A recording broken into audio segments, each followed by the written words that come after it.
Hi, everybody. My name's Sarah. I'd like to welcome you here today to our 16th in our series of CAQDAS webinars organized by the CAQDAS Networking Project, which is based in the Department of Sociology at the University of Surrey. I'm joined today by my colleague Christina Silva. We're looking forward very much to hearing from Vicky Rampin today. Before we get going, just to remind you that we have got 2 more webinars scheduled before the summer, so please do keep an eye on those. All of our webinars are also recorded, and you will be sent a link to the recording of this one, and all the recordings are available on the given YouTube channel as well for your viewing at any point in time. If you're interested in contributing to our webinar series, please do get in touch. We're always happy to hear from you. We're also going to shortly announce the dates for our software training courses in the new academic year, so do look out for those. So as I said, today is the 16th CAQDAS webinar this academic year and the 4th in our awareness raising stream. And we're delighted to have Vicky Rampin join us to speak about a topic which we often get asked about, namely open tools for qualitative analysis that researchers can access free of charge. Vicky is an advocate for open scholarship. She's a librarian specializing in data management and reproducibility, and her research centers on integrating reproducible practices into the research workflow. Through all this, Vicky advocates and contributes to the building of open infrastructure. 2 examples of this work are her contributions to Tagette, which we'll hear about today, a free and open source qualitative analysis tool, and ReproZip, a free and open source computations reproducibility tool. Today, Vicky is going to talk to us about 3 free and open source tools for qualitative data analysis: Tagette, QualCoder, and QCoder. Thanks so much for sharing your insights with us today, Vicky. We're looking forward to that. In her spare time, Vicky enjoys gaming and crafting of all types, snowboarding, hiking, and caring for her kitten, Little Boss. Whilst Vicky's speaking today, please feel free to post your questions or comments in the chat function of our Zoom, and then we'll collate them and pose them to Vicky at the end of the talk. So without further ado, I'm going to pass on to Vicky. I'll stop my share and really looking forward to enjoying your talk today. Thank you, Vicky. Thank you for that wonderful introduction, Sarah, and the kind invitation to talk with everyone today. I'm going to go ahead and share my screen. I love seeing everyone discussing where they're calling in from. I love that it's so global. I'm in Massachusetts right now in the North Shore of the US. So just so everyone knows. All right, so I'm going to get right into it. My name is Vicky Rampin, or if anyone happens to be calling in from France, it's Rampin. You can get me at Vicky Rampin everywhere on GitHub, on GitLab, on Twitter, and that's my website if you want to follow up. So as Sarah said, I'm an academic data librarian. I care a lot about open access and equitable access to scholarship. So not just in terms of like articles and books, but also software, code, data, and the materials surrounding research that make it more understandable and more valuable in the long term. I always just put a fun fact about myself. I'd always just rather ask forgiveness than permission. That's my personality type. And I work on Taguette. And speaking of which, I wanted to give some shout outs. So I'm going to speak about the 3 software Sarah mentioned, but it wouldn't be possible without these people. So Remy Rampin is the developer of Taguette. He's also my spouse, so that's I have to declare that, I feel like. I want to also shout out Colin Curtin, who's the developer of QualCoder, and before that he developed QDA. And then I also want to shout out the QCoder team, which consists of Elan Waring, Dan Schaller, Jenny Draper, and Beth Duckles. Today I'm going to, this is like the big headings of the presentation. I'm going to discuss the landscape of open source for qualitative, what options exist, what's the history. And then I'm going to do sort of a bird's eye view of each project and discuss which, when you might use which project. So to start, I'll just give some context, again, that history. CAQDAS is an acronym that stands for Computer Assisted Qualitative Data Analysis Tool. And I love it because it's pronounced like cactus, so I think that's great. But it's basically software to help facilitate qualitative analysis. So instead, this stands in contrast to software that support other types of methodologies where, for instance, a statistics program, you rely on the software to give you the results. This is different than CAQDAS, where you rely on the software only to facilitate your analysis. So qualitative analysis doesn't rely on software, but it makes a lot of things easier. CAQDAS can help us highlight, code, annotate, and link together our source materials. They can help us with collaborating occasionally, and they can help link together lots of different types of materials. So oftentimes, a qualitative project might have some audio, some visual, some text, survey maybe, and a lot of CAQDAS can mix together these different types of data to help us make sense of them in one place. So in that way, CAQDAS software helps with not only the analysis, but also some sort of like basic data management practices as well. You can do a lot of annotations, descriptions, memos. These are all things that help us just stay organized and stay on top of our projects. However, there are still some mixed feelings about CAQDAS, and I just want to put that out there that not every qualitative researcher wants to use a CAQDAS or needs one. There's concerns over privacy of data and the fetishization of codes over deep engagement with source material. So while there's still some mixed feelings, I think personally for my qualitative practice, I love using a CAQDAS. Basically, they help us do this visualization on the right where you can highlight something, give it a tag with some description, and then you can see, for instance, everything highlighted under scrutiny or willfulness, for example. However, since CAQDAS software have existed for a long time, but they've largely been really expensive.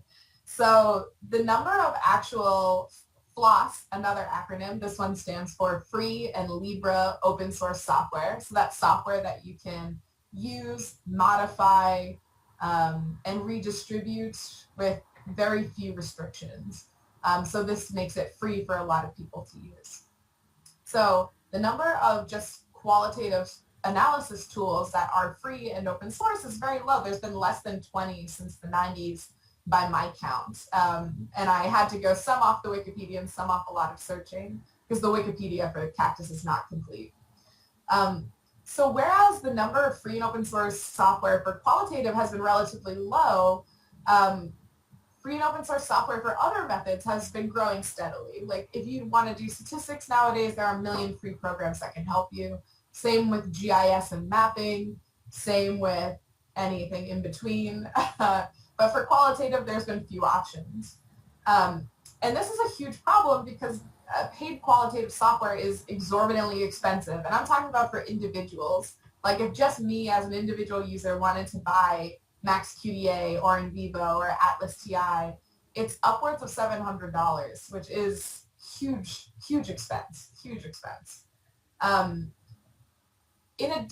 Because they are exorbitantly priced, there's been sort of a subscription service model that has emerged to fill in the gap for reasonably priced access to qualitative software. So like Atlas TI started a leasing program where you can pay $20 a month for Atlas TI Cloud. There's QuickOS, which charges $12 a month, and Deduce, which is no longer web-based, they're desktop-based now, for $15 a month. So we see just a lot of really either high-priced or subscription costs to qualitative software. This is a bummer. So this is sort of why open source matters, in particular for the qualitative field, why we need an infusion of free and open source software to support qualitative research.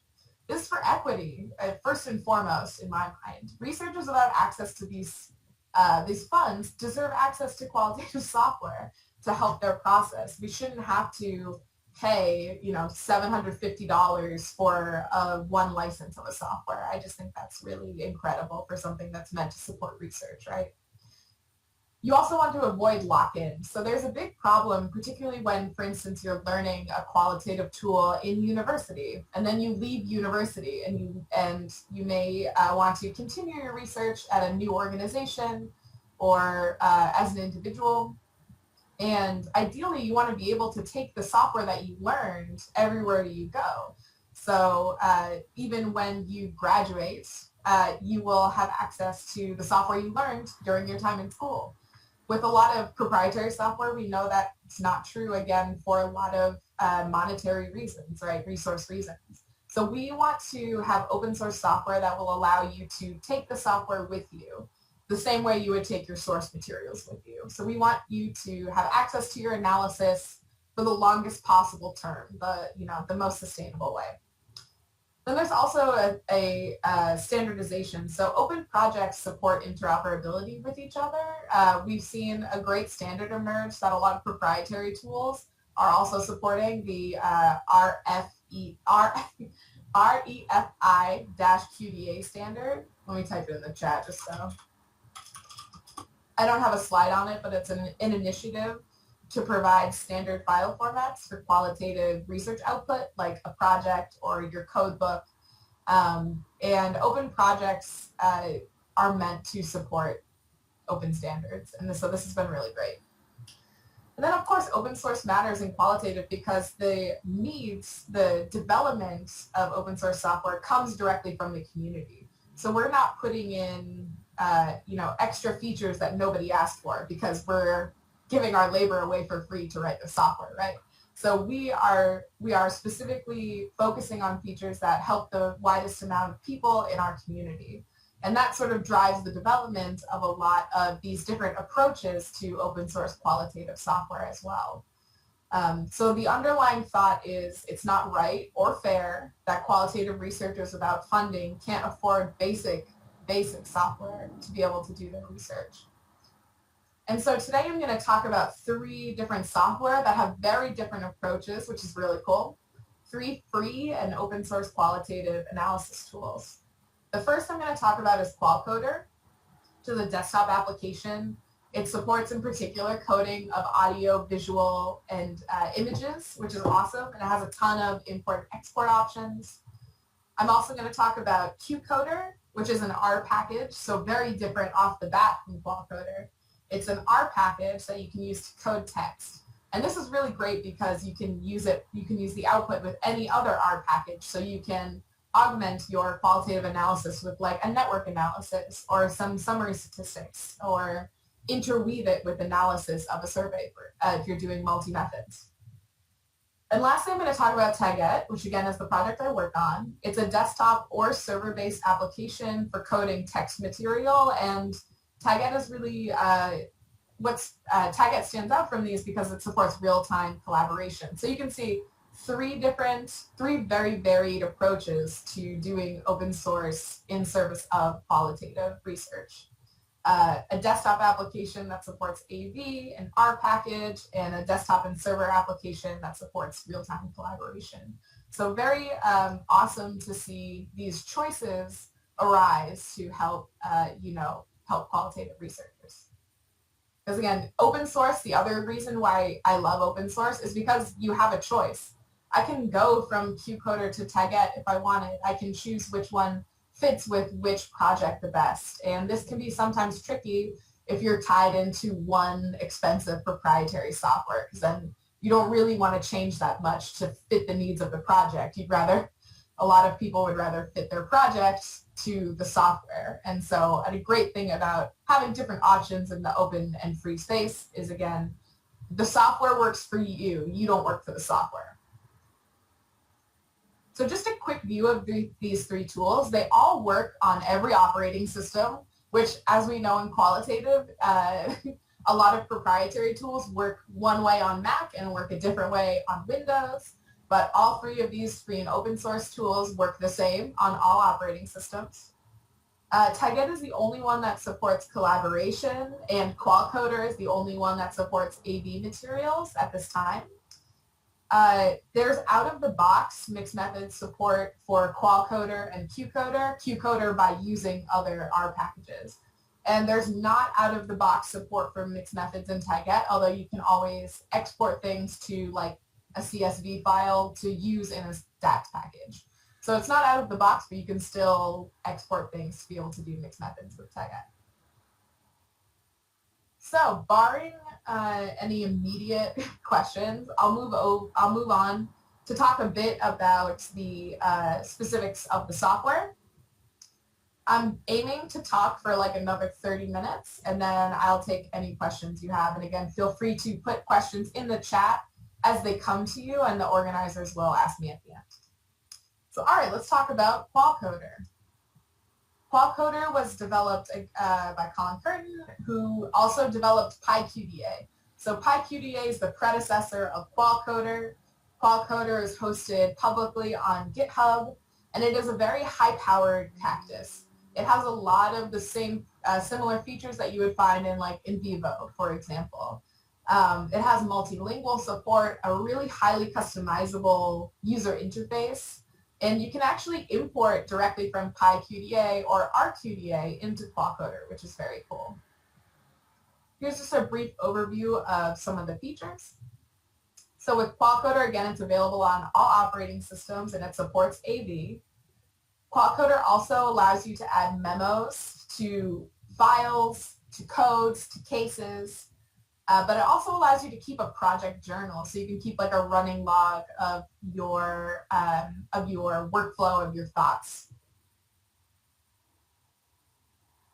In addition to allowing you to add your own project journal, QualCoder itself keeps an action log, so you can see everything you've done over time.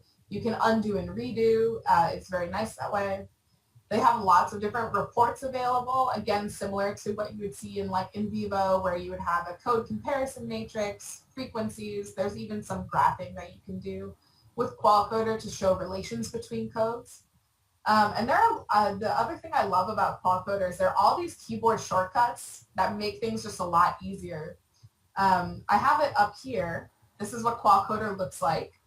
I just imported a text file of a recipe for now, so it's nothing super interesting. But you can see here, once I highlight something, I can use Q. I can just hit the Q to code it with something immediately. So there are all these great keyboard shortcuts that you can use to just really streamline your workflow. QualCoder also takes quite a lot of different source material. So as I mentioned, there's audio, video, and images. Of course, there's documents, which you can add by cutting and pasting or using text, docx, EPUB, Markdown, Open Document, or PDF formats. You can also import surveys into QualCoder. So if you're doing multi or mixed methods, that can be one of the deciding factors of which of these free tools you would use or not. So you can do a direct import of a survey in here. You also don't have to import them directly into your QualCoder project folder.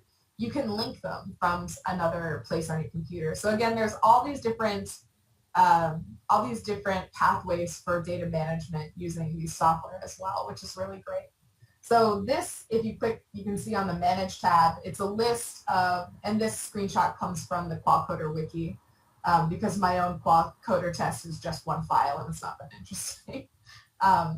But you can see they have the ID of all the documents here, so each document is readily identifiable. You can add different memos to them, as I said before. You can have internal documents, you can have linked documents. You can add different attributes. So this is a test attribute, but you can add like, anything you want. Features woman, it could be yes or no. Features man, yes or no, whatever is interesting for your analysis. So it's not only, you're not only just able to import documents, but you can actually add a lot of contextual information about them as well. I see one question in the chat I'm going to answer right now, which is about the operating systems. Yes, all of these software I'm about to talk about are available on Mac, Windows, and Linux, and they work the same on Mac, Windows, and Linux, which I just think is incredible. I mean, it's the default in every other industry, but it's not the default for Qualitative for some reason. So yes, all of these you can use on no matter what operating system. Thanks for that. Great question. So for QCoder, you just saw that I added a code really quickly in my QCoder test file or QualCoder test file that I have up right now. But with QualCoder, so again, thinking of that feature parity, you can add different cases, you can add different codes, you can edit their details, give them different colors, give them memos, you can add different attributes to your cases. So if you go over to coding, you can see here, you can view, you can add a memo, change it, show all the files. I just have the one file, so it's not that interesting. These are all of my sources. You can see when I click it, it pops open again. I can add memos. Here's my file memo. You can add different bookmarks as well. So I really like the different options of adding cases and codes with QualCoder. I'll say too that QualCoder and QCoder have cases, but Tagette does not have support for cases right now. So you can also auto code, which I think is really interesting too. Again, thinking of the different ways you can have parity between paid software and free software. So if I hover over this little wand icon, you can say auto code with this exact text. So if I wanted to see every time in all my recipes where you wanted to let breaded chicken sit out overnight, I can try and auto code with the exact text. And I can do it for this one file or for all of my source materials, which is also really interesting. But it's just this exact text. So it's not the same as like in vivo coding in that way. So we'll only look for text that matches this sentence, and it will code them with the same way that this is coded right now. Let me pop back to my presentation. And yep, I think that's all I wanted to show you about adding codes and working in this project. Again, everything is managed here. There's this nice action log where you can see the different project summaries. You can see where I removed and added different annotations and cases in this action log. So that's really nice. You can always see what version number you're on. And so this is QualCoder. They also have a ton of reports and visualizations, which are really useful. So you can have different coding comparisons if you're working with collaborators. But the thing that is novel about QualCoder is that you can actually run straight up SQL queries on here. So if I wanted to, they have some pre-filled ones here. So if I double click this, this will show me, and I click the little gears at the bottom, it will show me the code, the file where the code has been coded, and then the text of itself. So I can modify this in a lot of different ways. You can look at what each of the tables are that underlie it. But you also can just get reports done for you. Like if I just want this coding report, I can just say what's the default categories, and I can run this. I don't have that many in this project, so it's not going to be that interesting. But you can also do things like different frequencies. So this is just the frequency across different projects and across different categories. I only have one category, so it's default. You can view different graphs. So again, this is not going to look that interesting because I haven't coded that much. You can get different summaries based on your different files. So you can see here, like the top word in my mustard crusted chicken recipe is chicken, which makes sense. But as you can see, it has a lot of different possibilities for different reporting structures. And you can even get different code summaries too. All right. So that's all I'm going to show for QualCoder. But again, that's just scratching the surface. You can look at all these different attributes and files and cases all on your own. You can code text and images and videos. go through the different reports. I mean, QualCoder has a lot of features. So if you're looking for like a more one-to-one in vivo replacement, then I would definitely look at QualCoder first. So now I'm going to move on to QCoder. QCoder is a very different approach from QualCoder. QCoder is an R package, and it was created as a result of the R OpenSci Unconference. It's also publicly hosted on GitHub, and it is a lightweight open source qualitative coding package for R, and it only supports coding of text materials. One of the goals of providing an R library to do qualitative analysis is specifically to support multi-method inquiry, or to be able to link the output of the qualitative research to other parts of the R ecosystem. So like if you wanted to use ggplot to visualize your qualitative output, you might want to use QCoder to start with. So you can just go right from your data frame to a graph, no problem. This was developed with using Shiny, which is an R ecosystem, R tool, to create front ends like the one that you're seeing on the right side of my screen here. So some nice things about QCoder. They have such similar names, I'm getting them mixed up. QCoder is the R package, QualCoder is the desktop application. All right. QCoder also available wherever you can install R packages, Mac, Windows, Linux. It supports version control explicitly because everything is kept in an open format in an R project. So you can track it with Git or any version control system that you like.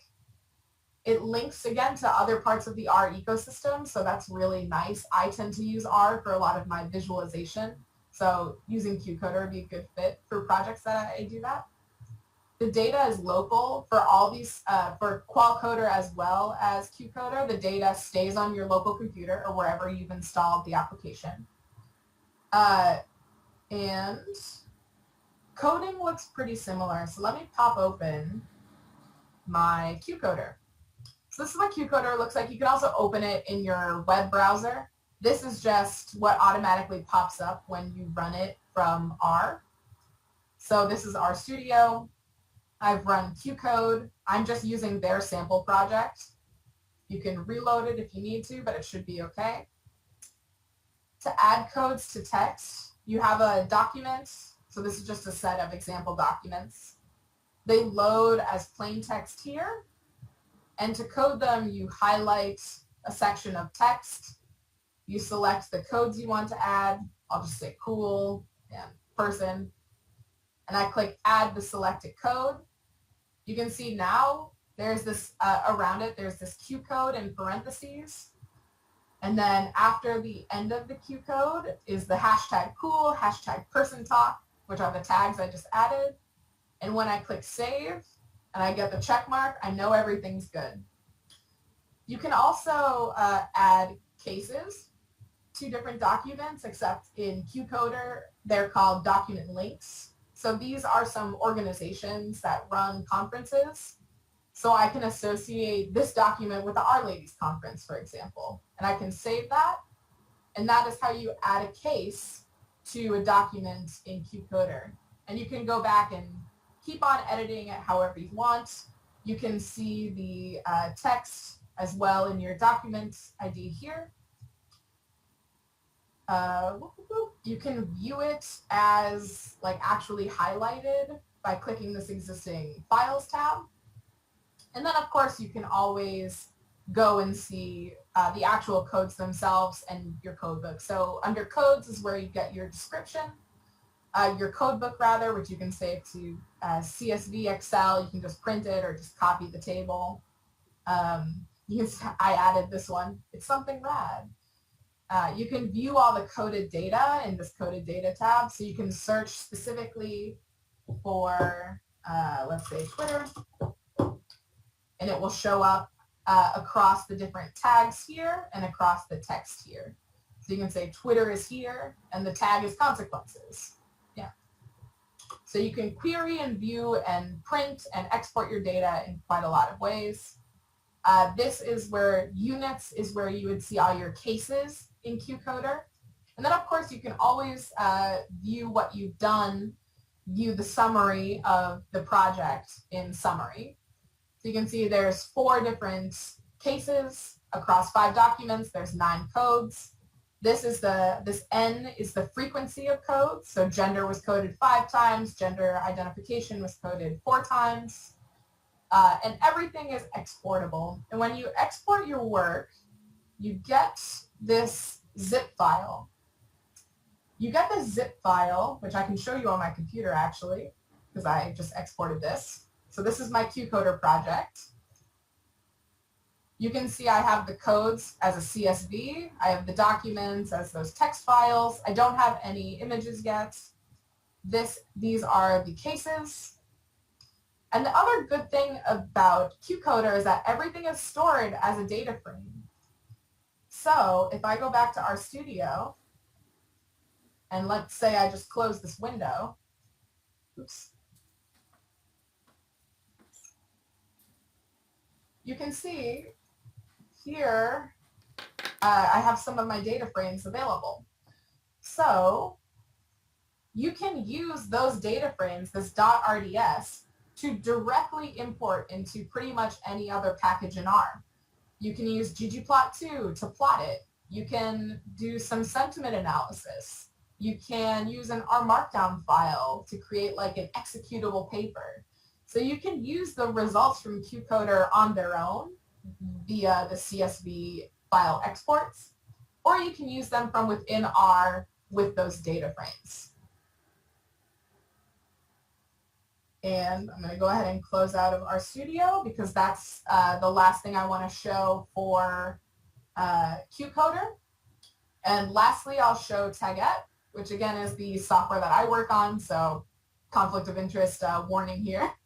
The origin story of Tagette is that Sarah DeMott, who is now works at Harvard, she and my husband Remy and I had dinner every Wednesday night. And Sarah, when she worked at the same organization that I work at, supported qualitative research.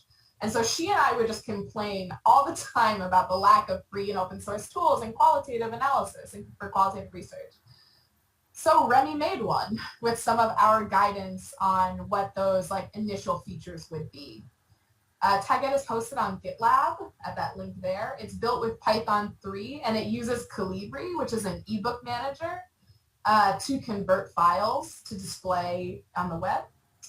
And it also uses a SQLite in the backend, similar to what you saw with QualCoder, where you can run like the SQL commands. They're all using a SQLite database, basically. Remy also runs a hosted version of Tagette, which anybody can use and sign up for free at app.tagette.org. So if you need to collaborate with somebody, you can collaborate with somebody on our server or on their server. So some features of Tagette. It's available again on all operating systems. Tagette works in your web browser, so it's a web-based software. If you choose to run it on a server or use app.tagette.org, you can have real-time collaboration with your collaborators. Tagette is also very simple to learn. It has a simplified interface specifically so that people could get onboarded onto it very easily. Anybody can self-host Tagette. So we've had people from NASA email us about using Tagette, people at different universities who want to use Tagette, people at hospitals who want to use Tagette, install it on their server for doctors and things like that, who have really deep security needs. It's also downloadable, so everything remains local on your desktop if you choose to download it there. And it's multilingual, so thanks to our awesome team of volunteers, we have Tagette available in multiple different languages, the actual interface of Tagette. So right now, Tagette only supports highlighting and tagging text materials. So again, I think the only one of these tools that supports AV and images right now is QualCoder. Here we go. This is what Tagette looks like on app.tagette.org. So this is the server that Remy hosts for everyone. Here's my project info. You can give a description, a project. You can add collaborators. So if I wanted to make Remy a collaborator, I could add Vicky Rampin. And and I can give him permissions of different levels. I can make him, so he can only view the work I've done. I can add him that way. You can add a document by just going to the Documents tab here and clicking Add a Document. It will prompt you for the file, a document name, and a description. That description is always editable as well. You can always view the documents too by clicking on them, and they'll show up in this right-hand side here. You can see some of them I've tagged and some of them I haven't. To tag, though, it's pretty simple. So to tag, you highlight a section of text. And then there's this new highlight button that pops up here. When you click that, you can add an existing highlight, or you can add an existing tag or create one on the fly. So if I want to have the same one I did in my QualCoder example, I can say it's cool. I can give the definition of it's something rad. I can save it. I can click the cool. I can also hit goal, for instance, save and close. And then if I hover over it, I can see that, yes, it was tagged with cool and goal. I also want to point out this backlight button in the Documents tab. If you click that, it will gray out all the non-highlighted text to just make the highlighted text really pop out for you. You can also get a quick count of all the material, of all the tags and their highlights. So you can click on one tag to see, all right, here is the quote that I have tagged about cactus. If you click edit, you can give it a description, like I might want to put in the name of the acronym here, and that will create my codebook for me. You can see all the highlights in one screen. And then the other thing I'd point out is I notice that no matter what I click on, you always have the export this view. So that is how you will do all the exporting of documents and highlights and tags with Tagette. So if I want to, for instance, export all of my quotes with their tags and the documents that they're in, I can always export it as CSV. And if I open it really quickly, you should see that there is, here we go. Here's the document name, here's the tag, and then here's the quote. But if I do it for a document, like if I wanted to export this, let's export it as PDF just so we can see what it looks like. You'll notice that it's actually the text itself with those highlights. Here we go. And then the tag right after that highlight. So always you're going to want to export with the export this view here, unless you want the codebook, in which case the codebook is under the project info. You can export the codebook as a QDC file, which you can import into any qualitative software, or Excel, CSV, PDF, etc. So I also wanted to take this time to show a brand new feature of Tagette. As of literally today, Remy is deploying this. He finished it. It's import and export. So the new feature that you can add in Tagette, you can see if you go to the project tab, we're going to have this export project button. It's going to give you this SQLite 3 file, which you can save anywhere. And then you can then import it back into Tagette. So you can see here, import a project file. You select the SQLite 3. It'll show you exactly what the project name is. And then when you click import, then you will see the project immediately, and you can pick up right where you left off. So importing and exporting will let you go, for instance, from the server to your local computer, or from your local computer to a server. Or if you're working on your local computer and want to send it to a collaborator, or if you want to publish it, you can always import and export. So that is brand new as of today. I'm really, really excited to show you all this, to debut it in this webinar, just because it is a highly requested feature and something that we've really been excited to unveil for quite a long time. So a brief summary, and then I see some questions going off in the chat, so I'm happy to answer those. There's QualCoder, which is a desktop software that has lots of feature parity with proprietary tools. It's very fully powered, and it supports audio-visual. It doesn't support collaboration that explicitly yet. The interface can be a little difficult to use if you're unfamiliar with some of the dependencies, but it is a great tool to use. I really enjoyed getting to know it. Then there's QCoder, which I also love because I love R Markdown and I love the R ecosystem. It's a great R package. I particularly would use QCoder for myself when doing mixed methods or multi-method studies where I want to use the results of the qualitative work in conjunction with like statistics, or I wanted to use it as a part of a larger project. Then there's Tagette, which is, again, you can have it locally on your desktop or host it on a server. It supports real-time collaboration on a server and is a really nice tool to get quickly onboarded onto. So some action items for all of you watching this. First, go try out one of these software. Download it, add a document, try highlighting, try coding, try them out. And then get in touch with us about your feedback, the features, and bugs that you have. So all of the maintainers, Remy and myself answer quite a lot of support emails from the Tagette email. I know that qcoder and QualCoder also have issues on GitHub that they use to triage features and feedback. Again, one of the biggest draws of using these open and free tools is that the needs come from the community. So we are always on the lookout trying to improve things to help our colleagues, all of you, and to help people coming up in the field. So if you look at, for instance, Tagette on GitLab, this is where we triage a lot of our issues. And you can see right away there's some of our users are submitting things that they would like, bugs that they have, and different features that they would like. So we are always happy to receive that feedback, and as long as it's constructive. Of course, don't be mean to people giving away their time and labor to help you. But yeah, we always want to hear from our users. So with that, I'll conclude.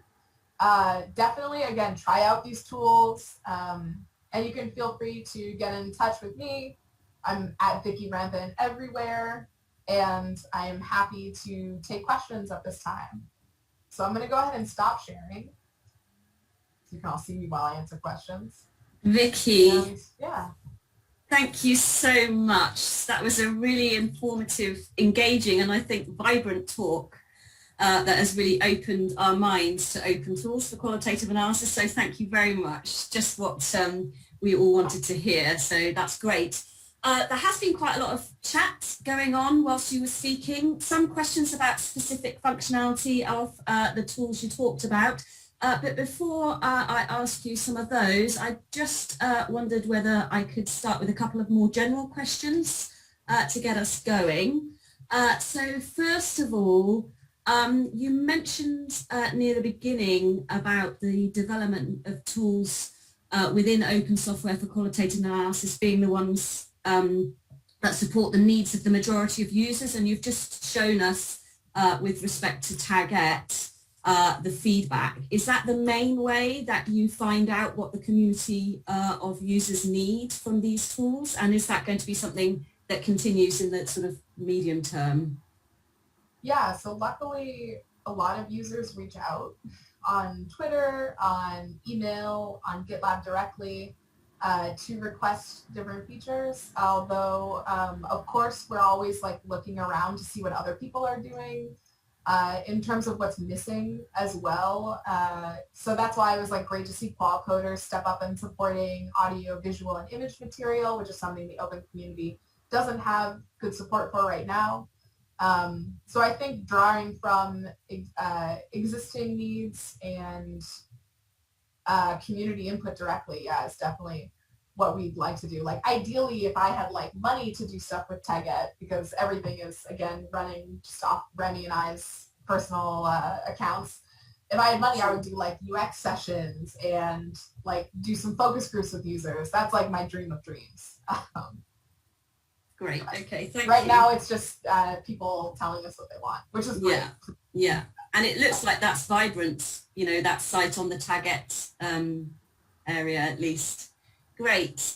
Another general question that Sarah and I had, as you know, we do quite a lot of teaching, helping people not only choose an appropriate tool, but also to adopt it into their practice. So we wondered whether any of these packages, whether you know whether any of them are being integrated into syllabuses already around the world, and whether there are any teaching materials available, as well as the kind of more technical support materials. Yeah, so for Tagette, I can speak to that first. We do have teaching materials, and luckily a lot of folks who have been taking up teaching Tagette at their institutions have made their materials publicly available. Like I think I saw Jess Hagman in this call. Her Tagette slides and videos are phenomenal, and I send people to them. She teaches workshops at, I think it's U of Illinois in the library there. So I've definitely seen, there she is. Thanks, Jess. Yeah, Jess is phenomenal teaching at Tagette, so thank you again. For QualCoder, they have a section on their website called Where It's Being Used, and there's another one called Reports, which details some of the similar information for them, who's using it, and the open materials around it. QCoder, I'm not exactly sure of, because their website right now is mostly documentation, like technical documentation focused. But I can definitely say, and we use Tagette in a course this semester. Oh, great. Oh, cool. So yeah, it seems like it is. We also, that's like one of my big to-dos is to collate all the teaching materials and put them like in a wiki or put them in a list on the Tagette website. So it's definitely being used for that purpose. And I would love to facilitate all of us sharing those materials within, because, you know, we don't need to make 1,000 of the same presentation, right? Absolutely, so. Absolutely. Great, thanks for that. Okay, so a couple of sort of functionality questions. There are a couple of people who are asking about languages of the text material that's supported. Specifically, there was a question about right-to-left languages like Arabic and Hebrew. But if you have any comments about languages generally in the 3 tools you've talked about, that would be really helpful. Yeah, so QualCoder and Tagette are multilingual. So they QualCoder on their website has a list of languages. It's like Greek, French, German, English, a few more. Tagette, we run all of our translation through a website called Transifacts, and a lot of people have contributed different languages for the interface of Tagette. We cannot do the interface with right to left yet. That's a problem. However, you can code your documents right to left. So you can upload an Arabic document in Tagette and you can code it right to left and that will work. But the interface itself, that's actually been something Remy and I have been talking about of how to better support right to left, because we've gotten a lot of requests for like Chinese and Vietnamese and, you know, languages that read that way. So definitely something that's on our radar. But in general, there's in Tagette, we have a lot of different languages for the interface itself as well. Yeah, great. Okay, thank you. There was also a couple of questions about hierarchical coding, which I think alludes to creating a coding structure of kind of top-level categories with subcodes. I wonder if you could talk a little bit more about how that works. I think mainly in what you showed us, they were all listed up on one level. Yeah, so all of the software support hierarchical coding. Okay. So QualCoder, they have categories, which represent like the larger categories, which you can have subcodes of. That's independent from their cases. They also have cases for documents, for source material rather. And they display it like a tree. So in my test example, I didn't have any, but they would have displayed like underneath each other. In Tagette, you can also have hierarchical coding, but it's not going to show you that they're underneath something necessarily. It's going to be a flat list.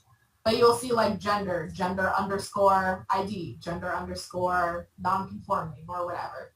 So any punctuation, so it could be an underscore, it could be a dash, could be a hashtag, could be a period, that will denote a child tag. Yeah. In Tagette. So you can organize by the prefixes in that way. Yes. Only QualCoder will show you them as a tree, but all of them support hierarchical coding. Great. Thank you very much. There was also a specific question when you were talking about QualCoder and auto-coding. There was a specific question about how accurate that is. So QualCoder is extremely accurate because they're auto-coding. It's not the same as in Vivos where, for instance, where if you click auto-coding in Vivo, it'll try to inductively create a coding schema on the fly. That's not how it works with QualCoder. For QualCoder, you give it a specific section of text or a word. So if you want to say I was sad, you can tell QualCoder, look in all my source materials for the phrase I am sad and code it as sadness. And so it will auto code it in that way, but it won't try to create codes for you on the fly. Does that make sense? Yeah, that makes sense to me. I think that was one of Jeremiah's questions. He's just given us a thumbs up. And in fact, I think he had a follow-up question to what we were just talking about before that, Vicky, to do with the hierarchical coding, which is Jeremiah. Jeremiah, feel free to open up your audio and articulate your question yourself to make sure I get it right. Great. Thank you, Christina. I appreciate it. Thank you, Vicky. Yeah, the question is about with hierarchical coding, and it sounds like all three of these ones that you've discussed, you can do hierarchical coding. QualCoder will show it as a tree. The other two, maybe not, or perhaps less intuitive seeing it. What about splitting of hierarchical codes mid-project? Do you have to start the project with your hierarchical code structure in place, or can you split midstream in these software programs? It seems like it's mostly like a freemium version that things are stripped out for the hierarchical coding and splitting of those things in software programs. And so splitting of codes midstream is an important one for many qualitative coders. And I wondered if these three could do that. So that just means moving a code from one parent to another, or does it mean splitting specific sections of text or something? So yes, on both. And let's say you had a code for, like you said, sadness, but you realize that there's different, maybe there's sadness and then depressive sadness or something. And you wanted to, after you've coded partway through, you wanted to split out sadness into something, another nested code, or split into two things. Yeah. Can you do that midstream? Gotcha. So that would be complicated to do in Tagette, although it's doable. Because right now in Tagette, you can't click and go back to the same place in the document. You'd have to go in the document itself and click on the highlight for sadness and then unclick sadness and re-click depressive sadness, for instance. So there's no way to do it automatically in Tagette. I think that would work the same for qcoder. And I'm not sure for QualCoder. That sounds like something that Colin would have thought of, but I didn't test that out. So that'd be something I have to look in the documentation for. Thank you. I appreciate it. Thanks, Christina, for the verbal go ahead on the question. Appreciate it. No worries, Jeremiah. Thank you. Okay, so there was a question from Max about whether QCoder can access files virtually, say from a Google Drive. And that might be useful to know for the other two tools as well, Vicky, if you know the answer. Yeah, I don't think so. So I actually know for all of them you can't. So it has to exist somewhere on your computer. But that said, if you have the Google Drive file stream desktop app, for instance, which allows you to sync between your Google Drive and your local computer, you could add it directly from that Google Drive folder on your computer. But you couldn't import a document via a link for any of these yet. I guess that's also relates a little bit to the security aspects that you mentioned earlier at the beginning. I wonder if you could say a few more words about how that's handled, the sort of data security privacy issues. And, many universities, for example, have very strict regulations about uploading data into different places. So a little bit of insight into that would be really helpful. Yeah, so all of these tools work 100% locally on your computer. So if your computer is secure, your materials will be secure. I know like a lot of very common, I review a lot of data management plans like for grant funders, and everyone says, I'm going to password protect my computer and my external hard drive and all this. So that's all available with all three of these software. So that's more what I mean by security, which is that like you could put on a locked computer any of these software and it would work. With Tagette, because you can self-host it on a server of your own, you could have a secure server host Tagette and only give a certain amount of logins available.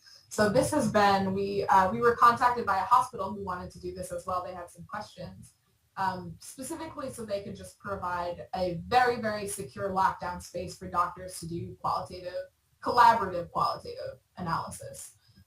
So I think the ability to self-host and starting with like a local computer first approach really helps allay some of those concerns. You know, a lot of things we see, a lot of questions we get, like when I'm doing my day job as a librarian are, if I use this software, will they upload a copy of my data to their server? Will they do this and that?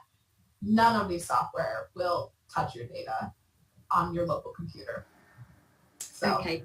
Great. That's reassuring and really, really good to know. Thank you, Vicky. How does that relate to the collaboration aspect of Tagette? So I think you mentioned that Tagette is the one of the three you've talked about today that has specific collaborative abilities, and you showed us how you could invite a co-worker into a project.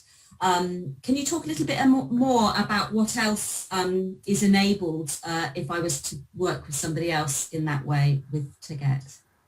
Yeah, so if you're using the hosted version that Remy runs on app.tagette.org, we explicitly tell you don't put anything sensitive or secure on there because it's just a service by like some rando, who's my husband, but to all of you, he's some rando. So don't put your secure materials on his server. He does not want that. But if you are, for instance, on a secure server, so you're self-hosting it somewhere and you invite someone, there are 4 different permission levels in Tagette. So there's view only, which is like you can see but not touch. So you can see the documents, you can see the codes, you can see the descriptions of the codes, but you can't see anything else. There is a permission level where you can view and highlight, but you're not able to like delete the document or delete codes, things like that. So that's useful, for instance, if you're like a faculty member and you have some students who need to code materials on a schema that you created, that would be the permission level for them. There's one right below that, which is you can edit and add codes and documents, but you can't remove them, or you can't delete the project rather. And then there's full permission levels. So there's 4 different levels of permission for Tagette. They're all outlined in more detail on our Getting Started guide, which I can link, and also in the FAQ. So here is the link. I just put it in the chat. And there's a table there that shows you exactly what you can do with each of those permission levels. So with the highest, most open level of permissions, I guess you and I would be able to be working on the same data at the same time, would we? Yeah. Yeah, and would we be able to see what each other are doing? No, it's not like Not a in real Google time. Doc where you would see it, but you like the highlight would pop up if I was to highlight something and you were looking at it. Yeah. Great. No, I think that's really useful because so many people are doing qualitative research collaboratively these days, you know, and I think the last year has shown us how that's the way of the future in many ways, isn't it? Exactly. So and merging projects is so, like with the proprietary software that don't have this collaboration, every time I've tried to merge a project, it's gone awry. So collaboration was something we really thought about when we were making Tagette. That's great. That's great. Vicky, thank you so much. We're coming towards the end of our time, so I'm just going to wrap up now. I think we've handled most of the questions that were posted in the chat, but Sarah and I will check that. And if there are any remaining questions that we haven't had time to ask you today, then maybe you would be happy to answer those via email, and we'll send that round to everybody afterwards. Email, Twitter works. Okay, well. Great. That's great. Thank you. So, Sarah, I don't know if you're there. Can you share the final slide? Because I haven't got that working on my computer there. But thank you so much, everybody, for coming today. We had a really great turnout, and I think that that really is testament to the importance of this topic and how engaging it is in terms of learning about open tools and thinking about how they can be useful for the future. As Sarah mentioned, we've got 2 more webinars coming up, one later this month and one early July. And we will be running more webinars in the next academic year from September. So please do be in touch. Tell us topics that you're interested to find out more about. Make suggestions of people who may be good speakers, or indeed if you would like to talk about your use of software or a research project that you've used qualitative tools for, then we're really keen. We have 4 streams. One of them is a user stream, so we're really interested to hear from users. So thank you again, Vicky, really great, and we look forward to seeing all of you again in the near future. Thanks so much, everybody. Thank you, Vicky. Really enjoyed it.